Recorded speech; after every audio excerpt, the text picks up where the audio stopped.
we think this space is for everyone, and we think that the smallest artists on planet can actually benefit from Web3 in a way that maybe streaming isn't changing the game for them right now.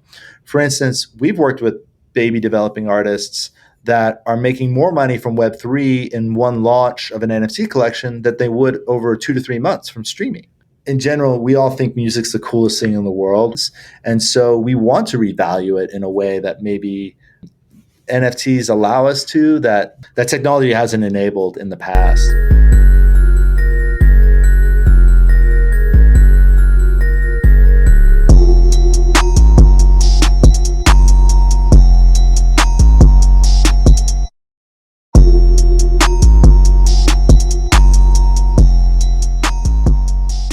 All right, today we are joined by Rory Felton, who is the co-founder and CEO of HitPiece. But before we talk about HitPiece or anything like that, I know you've worked in music for a number of years and you've had a few different hats in this industry. What attracted you to the space early on?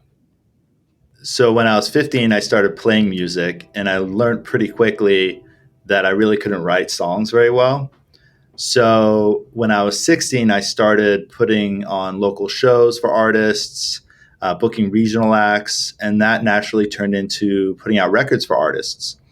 And in the 90s, we were manufacturing CDs, so I actually learned the process of printing and shipping it to a factory, calling distributors, trying to get them to ship out our CDs to retailers.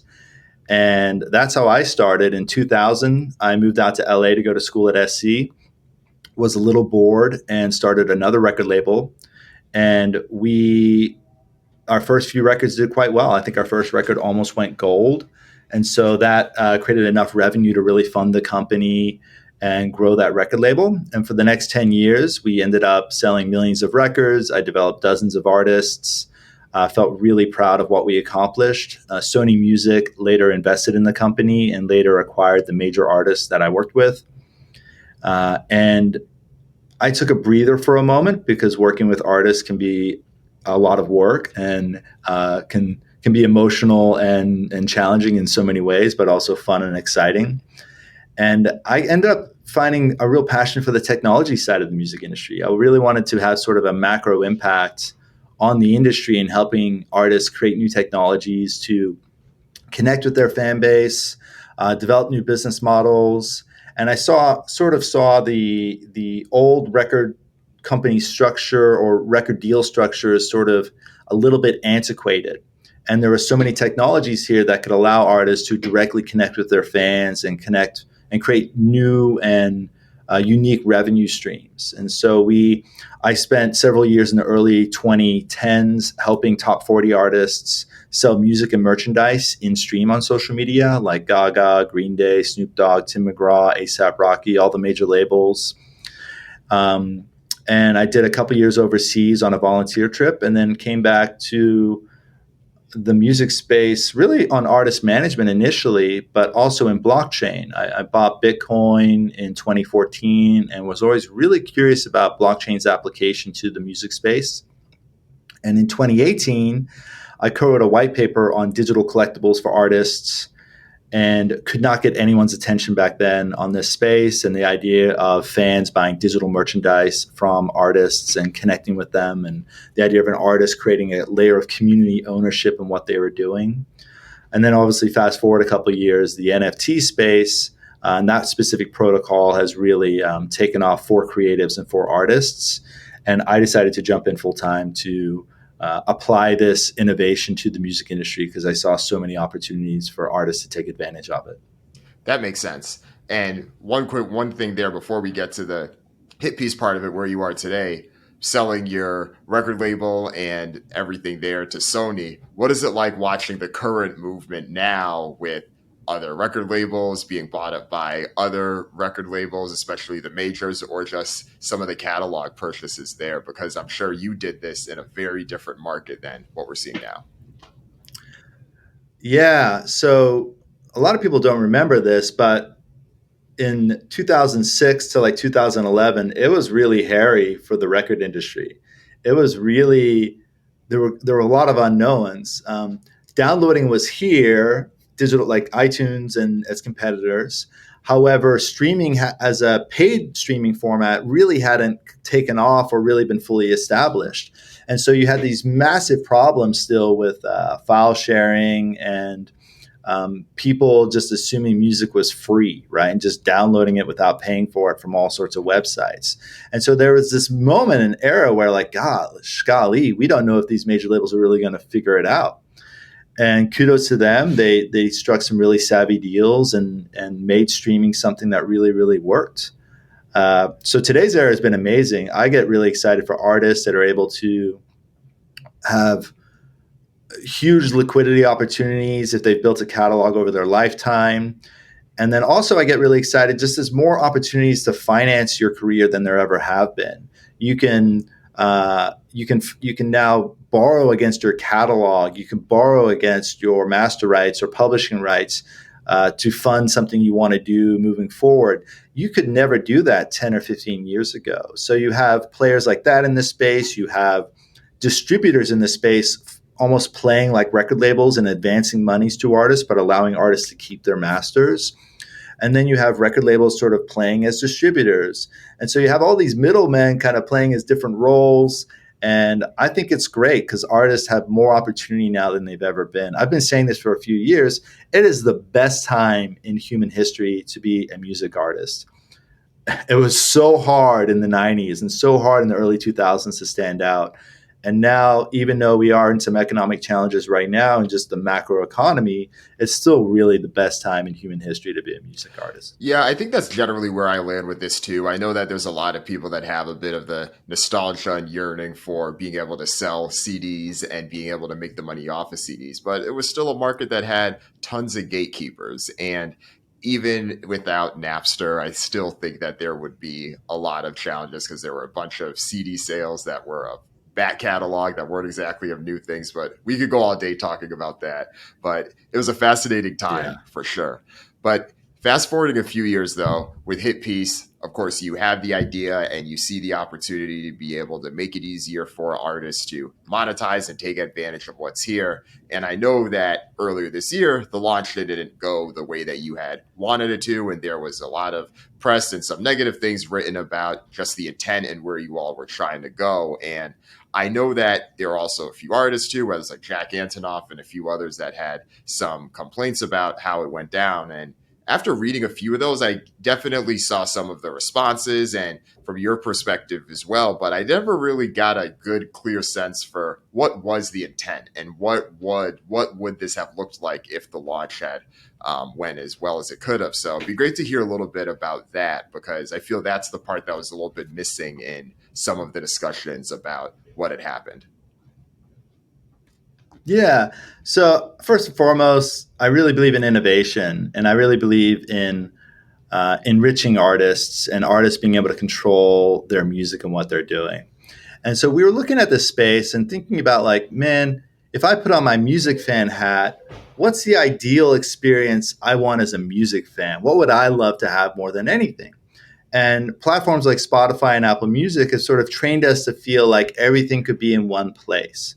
And so we put together this idea to create an experiment that where we failed to, we put together this experiment where we tried to show artists and labels and rights holders, hey, this is what the future could look like. Here's sort of this private game experience that we think would be really fun to onboard a huge number of people into this space very quickly and create a massive revenue stream for artists and rights holders. And where we really messed up is we failed to put the proper guardrails around it to where too much of it was public too fast, and that was something that we definitely messed up with. We were having active discussions with hundreds of artists, managers, major record companies. Everyone we'd show them what we're doing. Hey, what do you think of this experience we're creating? And all the feedback that we received was highly positive. Everyone was really excited about this potential future for a platform that could turn on a whole new revenue stream for them without a lot of work. One thing I've experienced as a manager and a record company founder is that artists are so busy. They're in the studio making music all the time. They have to go on tour. They have to make content for social media all the time right now. they're so busy doing all these things, you don't want to add just another thing to their plate. And so we've always tried to make it, well, what's the easiest way for them to onboard into a new space without having to create a huge amount of work for them? So that was our intent. Clearly, we failed to have the proper guardrails around it. And we took down the beta after a few weeks. And there were obviously some artists that expressed some frustration with it. And we've reached out, and since then, we've had conversations with hundreds of artists and labels and managers and industry leaders, sharing with them how we feel about this space, what we think is coming. And the overall sentiment has been really about excitement and enthusiasm about what's coming in this space and the opportunities that are being created for artists and rights holders in this Got space. it. So if I'm understanding correctly, it's like you were trying to show, okay, this is what it could look like. Let's give you an example of what this could look like. Like if you're Taylor Swift, like this is a type of revenue stream that you could unlock. But the presentation of it was more so, hey, here's where you can buy Taylor Swift's, access to her likeness or access to her music. And you were trying to more so show a demo as opposed to an actual marketplace. Do I have that right? Or Yeah, it was definitely a live demo. There was no music used on the website. As a music rights holder myself, as someone that's worked with artists for decades, we would never utilize music in a way that was infringing on their rights or unapproved in any way. And that's something that I think really got lost in the the storm of it all, is the fact that there was no music on the website. We had some marketing language on the website. And again, we looked at this as a beta experiment for a small audience. It was by no means built or intended to be exposed to the world at large. But we did have some language on the website that was not fully flushed out at the time, again, like many beta experiments are. so was part of it also as well that the beta was meant to be a bit of a closed opportunity, but then it leaked or then it got out or It was public, and that was an error on our end. We failed to have the guardrails built around to cut off certain sections or functions of the website that shouldn't have been made public. got it. Okay. So since then, how has it been having a lot of these conversations? Because obviously you were able to drum up a bunch of support leading up to February, and you still had plenty of connections now with artists that we'll get into soon. But what was it like having those conversations, whether it's with labels or others, where you're trying to communicate not just what happened, but also build up a bit of trust given the impact? Having been in this industry for 2 decades, I have a huge number of relationships from the tops of the major record companies, major publishers, to many, many, many managers of both developing artists and some of the biggest artists in the world. And they know me, right? So they knew my heart, they knew where I was coming from, and I just was able to be honest with them and say, look, we moved a little too fast here. We built this product a little too fast without fully fleshing out where we should put certain guardrails in place. And the response was, hey, look, we get it. No problem. How we're looking for solutions in this space. We need it. We need easy ways to launch collections that to audiences that might want to be interested in this.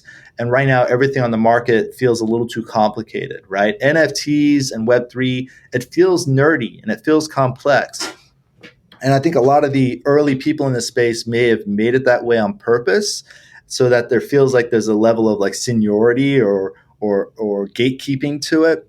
And we've approached this and been like, no, this is actually pretty simple. This is actually making what has existed in the world of music already, such as VIP experiences and fan clubs, and even like DRM music. And it's creating it on a layer of new technology that actually gives more ownership to fans and actually deepens relationships between artists and fans. And so that response has been really exciting. And I think that's what's contributed to us being able to onboard the large volume of artists that we have onboarded so far and continue to have exciting conversations every single day with folks across the space. Have there been any lingering impacts since then? Like, obviously, there's the initial response and things have happened, but since you've relaunched, and it does seem like, as you mentioned, you still are a stable of artists and there are a bunch of folks that you're working with, but are there any lingering impacts from what had happened? Um, I would say there's probably still some artists that just don't want to have anything to do with the NFT space. I think that in general, there's still a lot of misunderstanding around what Web3 is and what it can enable. And there seems to be, generally speaking, a level of negative sentiment towards NFTs in some categories of the music industry. But that seems to be sort of a blanket feeling or sentiment towards NFTs, not necessarily what we're doing or what we're doing. Yeah, I've heard that from. I was just talking to a few people about this earlier this week, and we've heard it as well. Just the polarizing nature of it. That's bigger than HitPiece, and I think it's something for a lot of the companies to navigate, but it's not necessarily on one company itself. But I guess leading up to the relaunch recently, were there any talks at all about rebranding or anything like that? Because obviously, I know that staying with the name is also a statement in itself. Yeah, clearly we thought about every sort of path we could take. You know, we even thought like, do we want to do this? Like, is this worth the battle? Right. And what we decided at the end of the day was, look, we're some folks thought we were doing something we were not doing at all. Our intent was completely misconstrued. And we felt like if we were to shut it all down and um, say, you know, good night, it's almost like the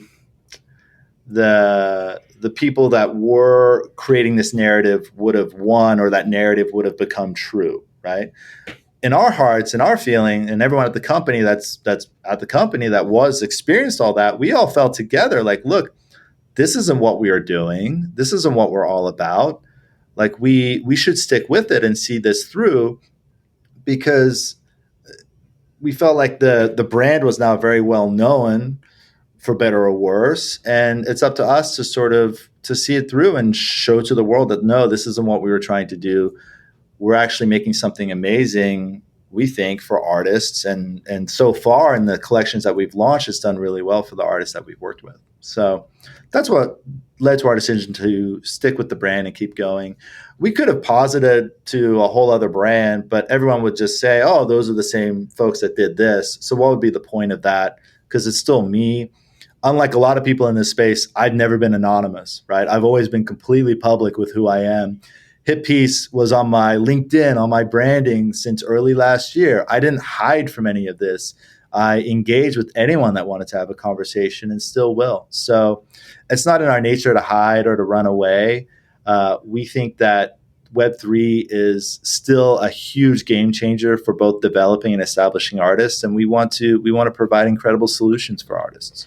And what was the hardest part for you personally during all of this, as the founder, as the leader of the organization, but also as a human being dealing with the fallout and just trying to keep things moving? Oh gosh, I think for a little bit, like, you know, personally, I'm a father. You know, I'm a husband, and so for me, it's just not letting what some people in social media or in the media might say about me impact who I know I am and who I am to my family. First and foremost, that's always most important to me. So that was probably the biggest challenge, and you know, clearly, it's not something that we wanted to happen, but we're really excited and bullish on the future right now. For sure. And I think you have a lot of reasons to. One of the artists that you have, ATL Jacob, recently signed a deal with Republic Records, and I think he's someone who's definitely been rising quite a bit. And I assume that's a partnership that you are able to land in the most recent months. So what did that look like? And what has it been like working alongside someone like him and then seeing the growth continue? Yeah, Jacob was amazing. We are so blessed to really have just the perfect time to connect and meet him and hear about what he thought about this space and what he wanted to do, and had that sort of build a collection together that really made sense for his brand and offer value to his super fans that really you can't get any other way. And so that's what we're really excited about. We of course knew he was in conversations with major labels at the time and knew something would happen in that space.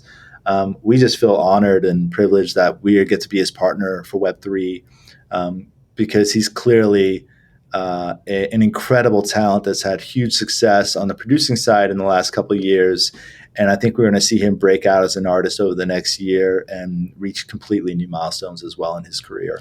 And what was it like for what he was able to do specifically on HitPiece? Because I think a lot of people that see artists, they understand what it's like to be on a major label, but from an economics and like what they were able to do with a platform like yours, there still is a bit of questions. And this honestly may lead to some of the confusion some artists may have about NFTs, Web3 in general. So obviously you may not be able to share all the details, but like what do things look like for him right now with what you've all been able to work on and what he's released and what that ends up looking like for him?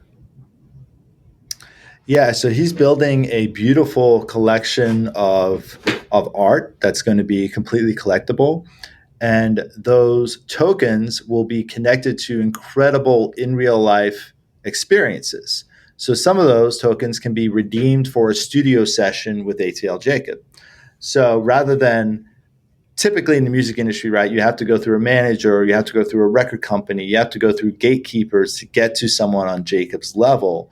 Here we're saying, no, let's break down all the barriers and say, actually, through Web3, you can have an incredible experience, and you could work with, a producer that spent 6 months at the #1 rap producer chart on Billboard.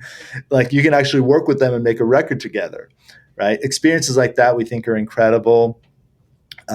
Exclusive merchandising items, and being able to essentially build a really connected VIP club of sorts that will get you access to experiences, to events, to really in-person one-on-one time with these artists and producers that people love.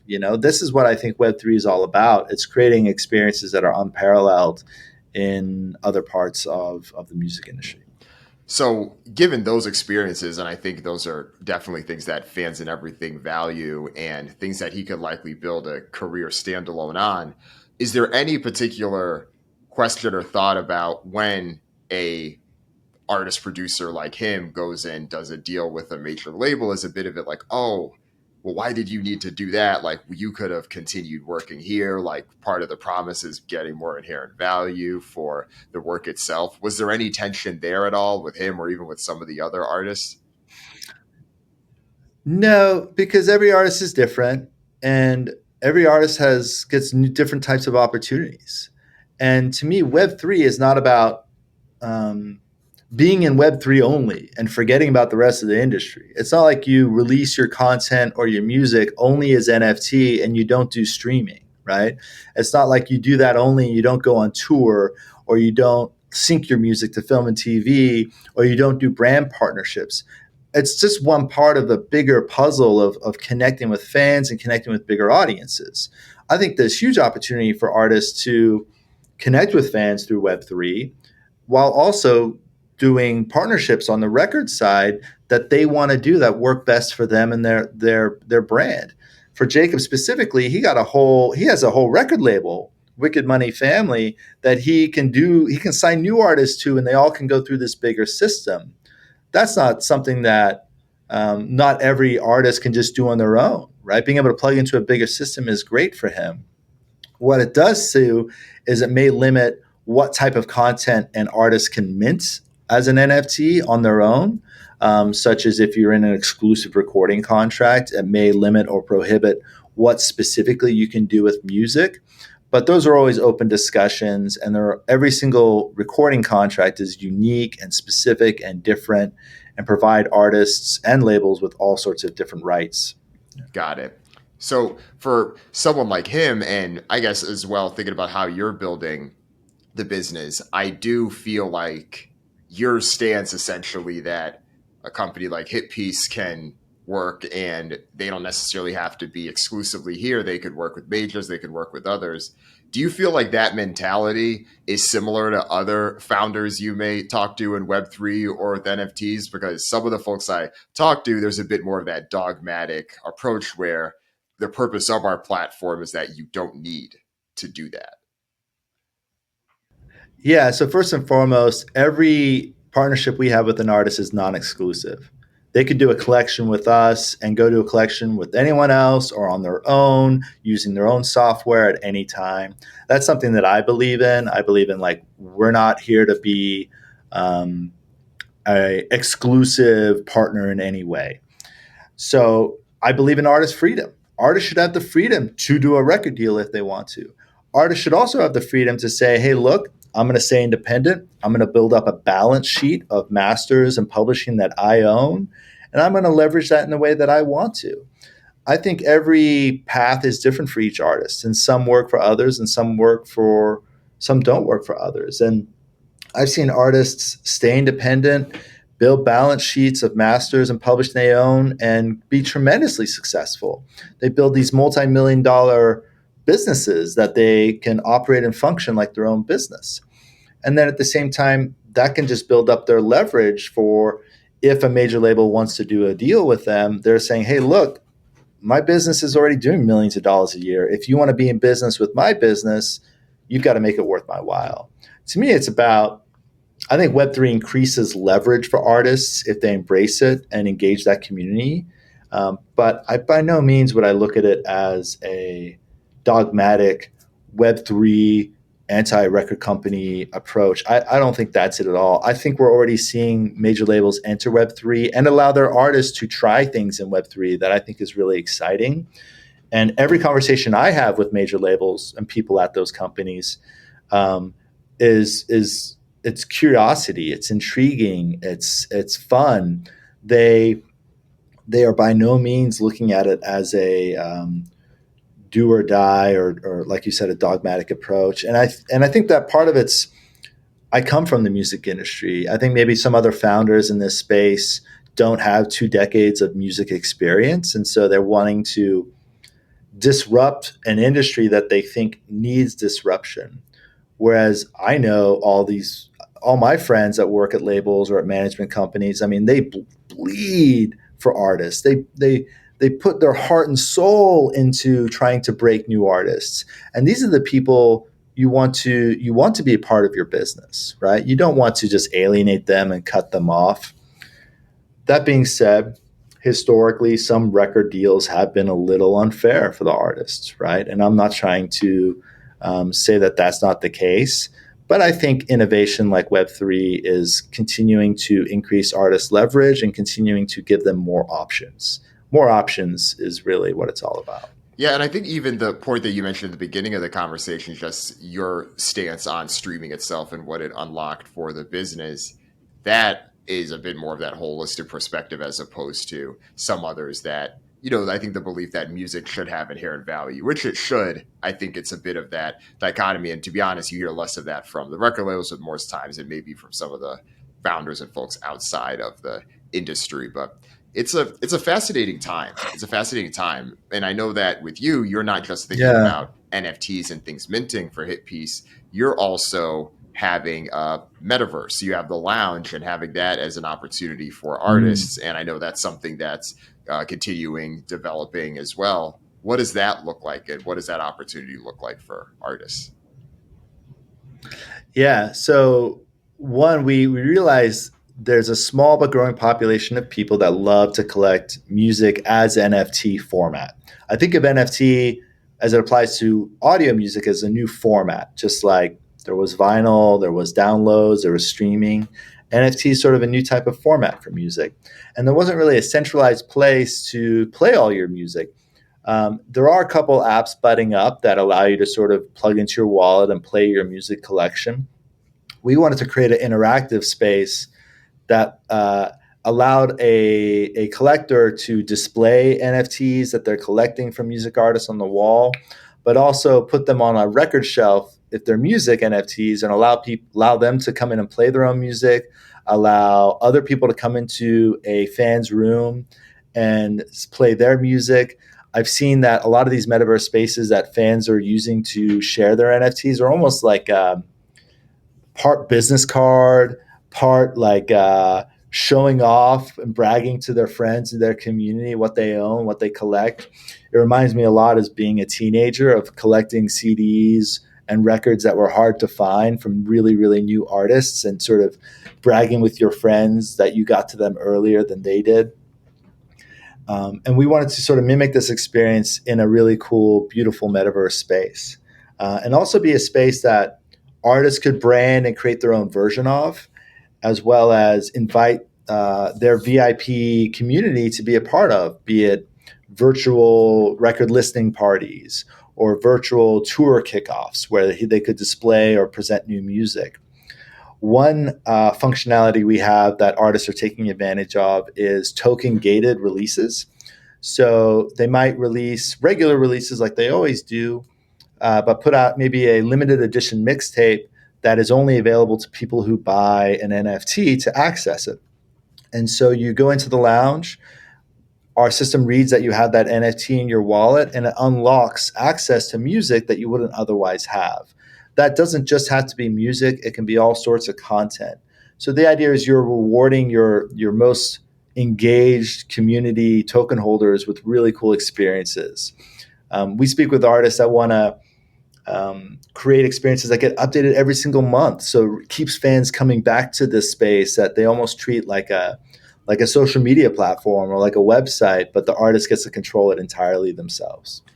I feel like the fan piece of this is the unique piece of this. And I know that's a bit of the broader conversations that people have had about the metaverse, but being able to have that type of way to actually physically show what you have. And I think this is a piece that was missing a bit from, I'll call it the first stage of the NFT boom, right? We saw a lot of people changing their profile pics, but ultimately, how do you create the opportunity for people to have some type of visual that you can see, right? Like people are buying vinyls right now. People want to be able to have those vinyls visible, or no different than buying DVDs or VHS tapes back in the day. Part of it was the medium itself, but you also, it was a statement of who you are. Having some type of collection that can show that, I think, is valuable, plus all of the exclusive perks that they can get from their favorite artist or from their type of experiences. I do think that that is something that a lot of fans would value, assuming that it can be somewhere where the people that they want to see those things also are engaged in. Yeah, we see there's millions of people around the world that build up massive record collections on their wall. And when you go into their house, it's often the main feature of their house is their record collection. Um, and oftentimes it's that tied to a really high-end audio system as well, depending on where you're at in your lifestyle, right? And we wanted to sort of create that experience for anyone or everyone in a metaverse space. And so that's what the lounge is built around, is sort of to cater to that type of collector, if you will. I think we're still very early in the Web3 NFT space, clearly with where the economy's at. I think we're going to start to see some huge growth over the next year or two. But we wanted to build these tools now for people so that when more and more people start to come into this space every month, every quarter, they're already ready for them to sort of plug into. And in fact, in a certain sense, it provides more utility for all NFTs. So you could buy music NFTs anywhere you want to on the internet and be able to pull them into this lounge space we've created for them to perform, to play, and to share with their friends and community. So this leads me to the age-old question I'm sure every venture capitalist asks at some point. How do you compete this against Facebook or Meta and their offering to eventually try to do this similar type of thing? But obviously you have a more of a specific community. But I do know that with a lot of the different types of metaverse experiences, that type of thought is something that's likely in the back of the minds for a lot of founders. I think that there's clearly dozens of metaverse spaces that already exist. We're not necessarily looking to create an entire universe. We just want to create experiences and artist branded experiences. And I think potentially we see a future where these artist branded virtual slash metaverse experiences can be interoperable with a metaverse space that Meta is building or with the other ones that exist right now, such as Sandbox and Decentraland. We, of course, being a blockchain-based company, we believe in decentralization. We think that that's a value to be recognized and to be held up. And so if we continue to see other metaverse spaces built on the same or similar blockchains, I think we're going to see them be interoperable in new ways that may currently just not exist yet. And would the same type of logic apply as well for the marketplace that you all have, given folks like Opensea or some of the other broader platforms? So our big differentiator from a platform like Opensea is we only allow authenticated artists to mint NFTs on our platform. One of the big challenges I see with some of the secondary focused NFT marketplaces is that it's a wild west still. There's an insane amount of content that infringes on other people's rights, that use all sorts of artists' name, image, likeness, audio, without any sort of permission, right? And maybe everyone in this, unlike a lot of people in this space or some people in this space, we actually believe in copyright. We think that's really valuable for artists and artist investors. And we really wanted to make sure that we prevented as much as possible people being minting content that they didn't control through our platform. And so when fans or collectors come to hitpiece.com, they can feel assured that everything on our platform is authentic, is real, is coming from the artist that says it's coming from. And that's also why we were the first NFT company to integrate with Audible Magic. Audible Magic allows us to scan every single piece of audio file that gets uploaded to HitPiece to be minted as an NFT. And we test that against their massive database of over 100 million songs to see if that song has been registered previously or as a copyrighted work from a record company or an artist. And we've already been able to say, hang on, that song's copyrighted. We need to confirm whether this artist actually controls the copyright of this audio file. And so we want to make sure that only the authenticated parties, the owners of works, are actually able to mint NFTs of their creative content through HitPiece. So that's a big difference I see versus versus like the secondary markets of the world. But we also think ours is a little bit more just music focused, right? Music NFTs are a little different than PFP projects or artwork NFTs. And so it really requires a different experience than maybe what some of the secondary markets that appeal to everyone offer, if that makes sense. Yeah, that makes sense. And I assume that some of the guardrails there to make sure that things are authenticated, to make sure it has the right copyright and licensing, also tie back to ensuring that what had happened back in February doesn't happen again. So part of that authentication, I'm sure, likely may slow down some of the process, but it is how you ensure that everything that is there and what is transparent and seen is ultimately what you're trying to actually sell. Yeah, I don't think an experience that we've built that you can go to hitpiece.com and see right now really exists anywhere else. And we've really tried to focus on making one, authenticated, protecting rights holders, and two, just make it super simple and easy for both artists who are new to this space that may not fully understand all the language and this new terminology that's come around.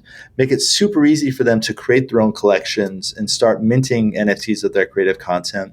And then also just make it super easy for music fans, that haven't purchased an NFT to be able to collect one.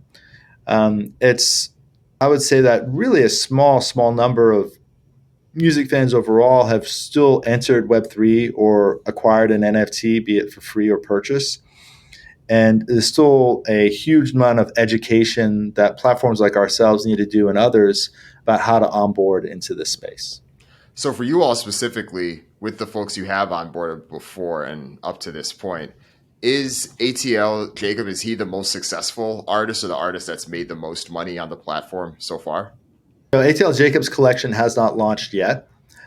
We have launched a variety of collections from artists like Surf, and we have a couple of collections dropping tomorrow. This interview, of course, will be out after this date. From King Midas, who's a Baltimore artist, and from Pyrex Whippa, who's a multi-platinum producer / artist, a part of the 808 Mafia. He's worked with artists like Future, Juice WRLD, DaBaby, and his collection also involves granting people rights to collaborate with him in the studio. Some actually get a limited edition skateboard from him. And also some of them actually get a limited edition beat kit from him as well. So there's all these cool, both digital and in real life experiences tied to token ownership, which we believe. No, that's solid. But beyond those, we do have some other like multi-platinum slash diamond level music artists, Grammy nominated artists that we're looking to announce really, really soon. Any hints as to who they may be? Um, I'll just say we have a lot of love for Atlanta. Okay. Uh, Atlanta moves the culture. Atlanta's like where my heart is. I love going to Atlanta. I think everyone in Atlanta is just being in LA for 20 years. Like Atlanta's so nice. You have that Southern hospitality, but you have that hustle and that combination of both. Like I just love being in Atlanta. I love the vibe of Atlanta. All right, we'll definitely look out for that one then, for sure. Thinking about the company and hearing how you're building it, though, it does make me think about this article that you had written a couple of years back. I think it was an article you posted on LinkedIn, actually. It's like how to win in the music industry from 2019 to 2025. And you're describing what the type of company would look like and what type of things they need to have in place. And now that we're a couple of years past that, what are you seeing in the industry now? And is there any specific company that you think is checking all those boxes? I think when I wrote that, it was one of those like late night, man, why doesn't this company exist? You know, if I had $100 million, this is what I would do, right? And it's interesting. I see companies doing bits and pieces of that. And what's fascinating is like I sometimes forget that I published that article. And I've even had, you know, investors and venture capital people reach out, nothing to do with HitPiece. They're just really curious about what I wrote. And they're like, this is it. How do we do this?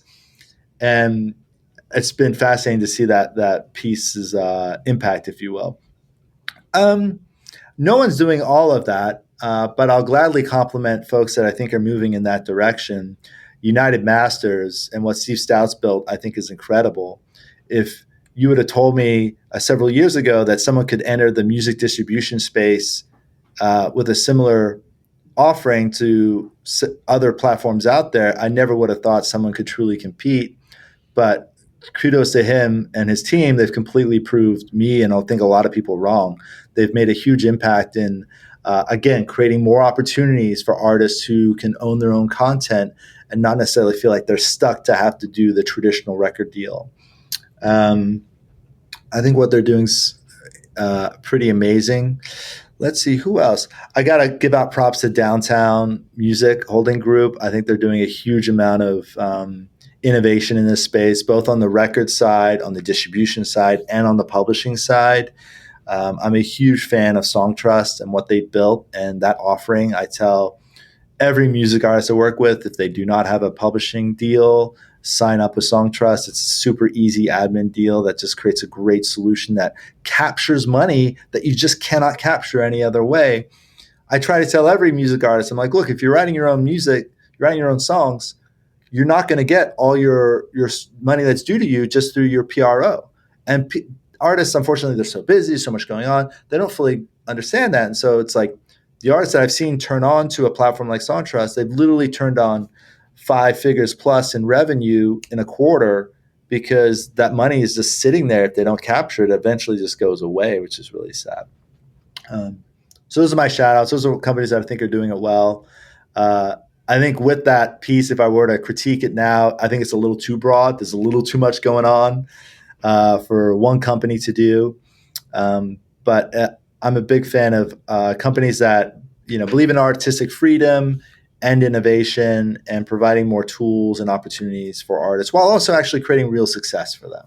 Yeah, I think what sticks out about those two companies is both the partnerships and the fact that there's overall companies that are tying both of them together, right? So United Masters is obviously tied to the work that Stout had done with or is currently doing with translation on the ad side. And then that also informs so many of the partnerships and just how he has been able to help think and expand things there. And then Downtown, specifically how they've been able to just reorganize a few of the things and then restructure to just understand, okay, what could that stack look like? What could it have to have all of these companies underneath, but in this way that feels practical, but not in this way of, a company trying to check every box that's the hottest topic right now.